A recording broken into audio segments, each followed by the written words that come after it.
विटाजवळील रेवणसिद्ध घाटामध्ये काल सायंकाळच्या सुमारास ज्या ठिकाणी ज्या धोकादायक वळणावर अपघात झाला त्या घटनास्थळावर आपण सध्या आहोत। ही घटनास्थळावरची दृश्य आपण पाहतोय। ज्या विटा भिवघाट या बसमधून जी मुलं अनेक घराकडे चालली होती त्या मुलांचे डबे, महिलांच्या चपला या ठिकाणी दिसत आहेत। हा जर संपूर्ण जर वळण पाहिलं आपण, या ठिकाणी विटाहून भिवघाटकडे एक बस जात होती आणि तर दुसरी बस जी वरच्या दिशेनेहून विजापूरहून मेढा या मार्गावर या ठिकाणी जात होती। याच दोन बसची या ठिकाणी धडक याच ठिकाणी झाली आणि हा सगळा जो परिसर आपण जर पाहिला तर आता चपलांनी, मुलांच्या डब्यांनी, कपड्यांनी या ठिकाणी दिसून येतोय। खरं तर हा सगळा जो रेवणसिद्ध घाट आहे या ठिकाणी अशा पद्धतीची 2 ते 3 धोकादायक वळण आहेत आणि हा सगळा जो परिसर आहे तो वन विभागाच्या मालकीच्या अंतर्गत येतो आणि त्यामुळेच वन विभागानं या ठिकाणी अधिकचा जो रस्ता रुंदीकरणाचा जो विषय आहे त्या रुंदीकरणाला परवानगी दिलेली नाहीये। याशिवाय या ठिकाणी जे झाडी मोठ्या प्रमाणावर होते ती झाडी देखील वन विभागाची सगळी हद्द असल्यामुळे तोडली जात नाहीये। या ठिकाणचे स्थानिक नागरिक आपल्या सोबत आहेत। काय अडचणी आहेत या सगळ्या घाटातल्या, इतके मोठे अपघात होत असतात? या रेणावी घाटामध्ये पहिल्यांदा 5 वळण आहेत आणि 5 वळणामध्ये भरपूर झाडी आहे। पूर्ण झाडी रस्त्याच्या आत आलेले, बॅरिकेडचे बी आत झाडी आलेले आहे। ती झाडी महत्वाची शासनानं काढली पाहिजे, कारण झाडी काढल्याशिवाय पूर्ण वळणं आणि पूर्ण वाहनं दिसणार नाहीत आणि रस्ता रुंदीकरण हा झालाच पाहिजे। तर रेणावी देवस्थान एवढं मोठं असून सुद्धा रस्ता रुंदीकरण होत नाही, ही दुर्दैवी गोष्ट आहे। आता गंभीर अनेक मुलं जखमी आहेत, काय परिस्थिती आहे सगळ्यांची या सगळ्या जागेवर? 2 पेशंट अजून क्रिटिकल आहेत, बाकीचे आता स्थिर आहेत, परंतु ते सुद्धा तसे फार इंज्युअर आहेत।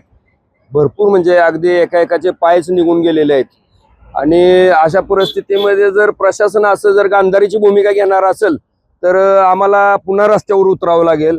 पाठीमागच्या 1 महिन्यापूर्वीच आमच्यावरती रस्ता रोको केला म्हणून केसेस गाठल्या होत्या 32 जणांवरती, त्या आता मागच्या महिन्यातच निकाली झालेल्या आहेत। कराड विटा सातारा रोडला असंच अपघात होते, जवळजवळ 7-8 लोक 2-3 दिवसामध्ये मयत झाले होते अपघातामध्ये। वन विभागाची हद्द आहे सगळी? ही वन विभागाची हद्द आहे, बरोबर आहे। बरं, वन विभागाची जरी असली तर इतर ठिकाणी अनेक पुढाऱ्यांना वन विभाग असंच भाड्यानं देते, मग इथं जर रस्ता रुंद करायसाठी द्यायचा असेल तर वन विभागाला काय अडचण आहे तेव्हा? आणि दुसरं एक माझं असं म्हणणं आहे की इथं हा रस्ता मोठा व्हावा म्हणून अनेक लोकांनी आंदोलनं केली, त्यावेळेला त्या लोकांच्या वरती गुन्हे दाखल केले। मग आता जर हा एवढा मोठा अपघात झाला, मुलं जखमी झाली, मुलं मयत झाली, महिला पुरुष मयत झाले आणि जर आता मग मी पोलीस प्रशासनाला म्हटलं, आता तुम्ही हा कुणावर गुन्हा दाखल करणार? तुम्ही करा ना, नितीन गडकरीवरती करा गुन्हा दाखल, कारण का आपण रोडकरी गडकरी म्हणून भरपूर नावाजलं, परंतु आहे ते रस्ते चांगले न करता त्याच्यावर टोल लावायचा। आणि वन विभागाची भूमिका जी आहे की रुंदीकरण होऊ दिलं नाही, झाडं तोडली जाऊ दिलं नाही, नाही, मी म्हणूनच म्हटलं ना, वन विभाग पुढाऱ्यांना किंवा मोठमोठ्या धनदांडग्यांना जमिनी अशाच देते रुपयानं भाड्यानं, आणि इतर रस्त्यासाठी मात्र देत नाही आणि लोकांचे नाहक जीव घेते। तर ग्रामस्थांच्या भावना या सगळ्या बाबतीमध्ये आक्रमक आता झालेले दिसून येतात, कारण सातत्यानं या ठिकाणी या घाटामध्ये अपघातांची मालिका असते। अशा पद्धतीचे गंभीर अपघात होतात आणि या सगळ्या अपघाताला ही सगळी जी रस्ता ज्या भागातून घाटातून जातो तो सगळा वन विभागाची मालकी असल्यामुळं या ठिकाणी रस्ता रुंदीकरण करून दिलं जात नाही।